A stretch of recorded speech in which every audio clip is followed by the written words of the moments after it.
Hey guys, Drifter here. Today I've got a video for you about mental blocks. Mental blocks are anything that prevent a person from understanding a rational argument, accepting that they can be wrong, or realizing that other people can be incorrect while well-meaning at the same time. I got this idea because I've been talking to some family members recently that are mentally blocked in some ways. There are some things they just don't like to hear, don't like to think about, argumentative, and it's very difficult to deal with them in that respect. That doesn't make them bad people or evil people, they're just different, and instead of getting butthurt or complaining or saying how bad they are, I try to understand people. I try to think from their perspective, and that's where I got this idea to do the mental block video.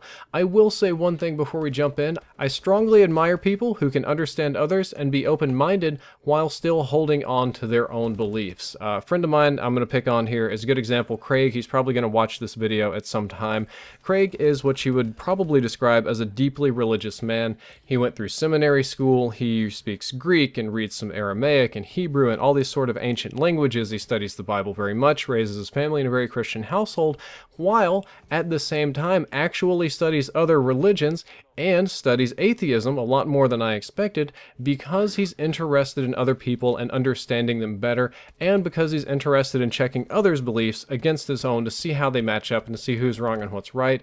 And despite all of the studying, still holds on to his core belief and his identity. And I feel that this is a very strong and quality attribute in a person. I feel that a person who can be open-minded to other people and other ideas is a good thing, and a person who can understand others is definitely quantifiably good, even just for their own benefit, not for the benefit of others, and I think it's a good thing. So saying that, understanding how some other people go wrong might help make you a better person. So we're going to jump in with number one here, and that's lack of understanding of rational arguments. And the mistake you're making right off the bat is assuming that human beings are rational, and this has been pushed really heavily in about the last 100 years, we are all rational type computing machines. We don't think emotionally. We can look at all the facts and evidence and kind of compute it up like, I am a computer. Well, Robinson, this is incorrect, beep, boop, boop.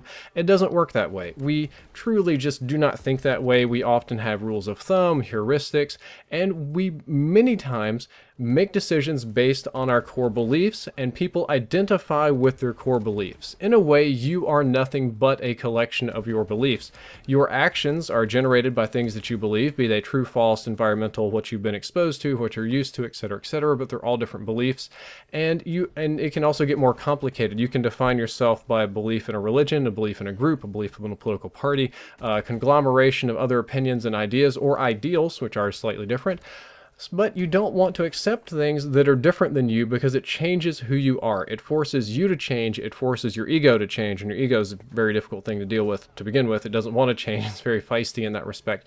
And in doing so, you kind of have to accept that who you are now, or who you were, if you take the new belief, is or was wrong, and that's not something that a whole lot of people are very comfortable with. Again, this can be very ego-driven, but it can also be identity-driven via a group. And the group that we're going to pick on today are religious groups, because you see this far more often with religious groups than you do with political ones or cultural groups. And I believe it's because of the worldview, which is a part of that core identity. Religious people, myself included, were brought up since birth to believe in a spiritual worldview. The world has a heaven, hell, there are angels, there are spirits, demons, that sort of thing, rules, and basically magic in some view, whether it be divine or more like Wiccan or whatever. And I'm mostly going to focus on the Abrahamic faiths here because I'm much more familiar with those than the Eastern faiths. But it also requires an absolute faith to have access to heaven. And at least for biblical and Quran, you have the infallibility principle, which means the Bible is the literal truth, or the Quran is the literal truth, and it is not to be perverted, or it can't be wrong or corrupted. This type of idea that there is infallibility in the books is so strong. I know many people to this day that will not accept non-King James Bibles because the King James Bible is the most accurate or the only good one or the best translated one. Or they also will kind of not accept the fact that different ancient biblical sources vary. You can have literally different sources dated about the same time that tell the story in a slightly different way, slightly different words, or are missing plus or minus paragraphs here and there. That's just how old texts work, but it's very shocking to their core identity because rejecting the literal truth of the Bible or the Quran or the Torah is rejecting the truth of God, which means you go to hell for that. That's considered a sin. or you have to accept that you believe in nothing, which I guess means when you die, you rot in the ground. It's a bad thing. And this is too much for people to give up. They have to give up the worldview that they've had since they were children in this type of idea, and throw away everything and go to hell, and it's just kind of all the cards are stacked against them. And it's often framed in a way where open-mindedness is considered doubt, and doubt puts you on the slippery slope to losing faith or sin or going to hell and all these kind of things. And people are afraid of all of these bad things, and they're afraid of the slippery slope, so they're afraid of doubting, and it's difficult to have open-mindedness or personal growth without some degree of doubt, because you have to double-check your own beliefs and let others in. And it kind of causes some people to close their mind and block off. They kind of just shut off at this point, and it's very difficult to go forward. I personally haven't found a way around it except through emotions, but that is a very good example of how an identity can drive a mental block. That's the religious one. We could do the exact same thing with any political party or any cultural group. It's just this one's going to be the easiest to explain and go through. And there is another one at point 2, finally, that human beings generally don't want to accept that they are wrong. This hurts your ego if you think about your ego as a living thing in your brain, which is so many mental models out there, but it's harmful, it's hurtful. Learning that you're wrong, that you're totally wrong, it can be shocking, it can be hard. This is actually, usually you feel it as a physical pain when you know how wrong you are. At least I know that I've been wrong many, many times. And this is for everyone. This isn't unique to some people. There's nobody that just really loves being wrong and it's awesome. But other people, it can vary in sensitivities because we're all human beings on a spectrum. Some people it doesn't bother as much, some people it bothers a lot, and some people have a great deal of pride. They pride themselves on intelligence, they pride themselves on factuality, on being a problem solver, they pride themselves on being pragmatic or many other type different things. And that level of pride sets them up to take a harder fall when they accept that they're wrong. It kind of goes against that other, again, identity of whichever one of those things. And it's very, very hard to let go of. And even if they have a feeling it's wrong, they'll kind of argue anyway and refuse to let it go because that ego hurts.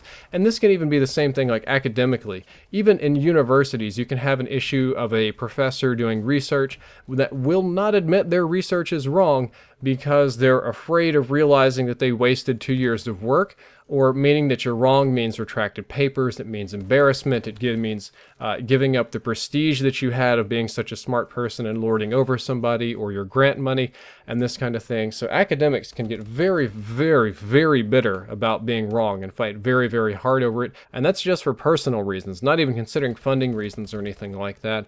Lastly, this one's outward looking instead of inward looking. Some people have difficulty accepting that other people can be wrong, or even super wrong, or extremely wrong, yet mean well or think that they're right. And that's a strange sentence. It explains basically, and you've almost assuredly heard this from one of your family members somewhere, they'll say, how can X group think that they're right? And we can do a couple different ways.